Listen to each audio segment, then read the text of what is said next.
ঈদ সামনে রেখে পোশাক তৈরির কাজে ব্যস্ত সময় পার করছেন দর্জিরা। জানালেন এবার শার্ট, পাঞ্জাবি, থ্রি পিস এর অর্ডার বেশি।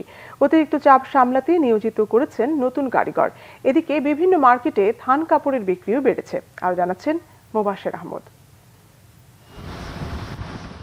ঈদের দিনের কাপড়টি ফিটফাট মানানসই করতে কে না চায়, তাই পছন্দের কাপড় কিনতে রাজধানীর বিভিন্ন থান কাপড়ের মার্কেটে ঘুরছেন ক্রেতারা। ঈদকে সামনে রেখে দোকানগুলোতেও উঠেছে দেশি বিদেশি নানা ধরনের কাপড়। আমাদের এখানে প্রোডাক্ট কিন্তু আগের চেয়ে অনেক বেশি বেড়েছে, আইটেম বেড়েছে, প্রোডাক্ট বেড়েছে, আপনার বিভিন্ন ডিজাইন বেড়েছে।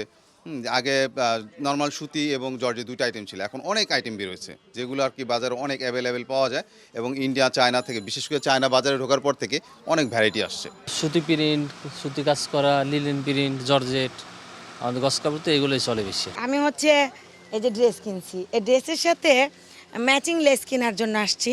বানিয়ে পড়তেই বেশি খুশি হই, কারণ মন মতো বানাতে পারি, আর রেডিমেডগুলো একটু কমন হয়ে যায়।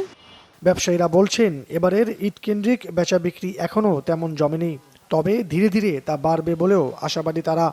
মালপত্র খুব ভালো তুলছি, সবকিছু আইটেমে তুলছি, কিন্তু মালের দাম বাড়তেছে, কাস্টমার নাই, কিছু নাই। এদিকে টেইলার্সগুলোতে বেড়েছে কাজের ব্যস্ততা।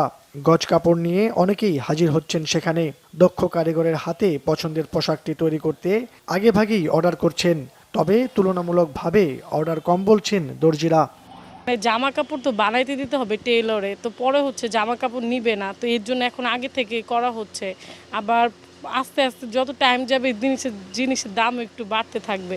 এখন তো আসলে দেশের অবস্থা তো অতটা না, এর জন্য হয়তো অনেকটা স্থির আছে, বা সামনে ইনশাল্লাহ ভালো হবে।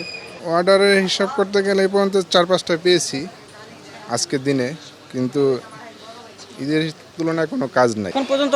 যেটা পাইছি টুকটাক চলতেছি, খরচের টাকা হইতেছে, এরকম হামরি নাই যে স্টকে বা অর্ডার বন্ধ করে দেবে, এরকম সেই চাপে নাই আর। মোবাশ্বের আহমেদ, বাংলা ভিশন, ঢাকা।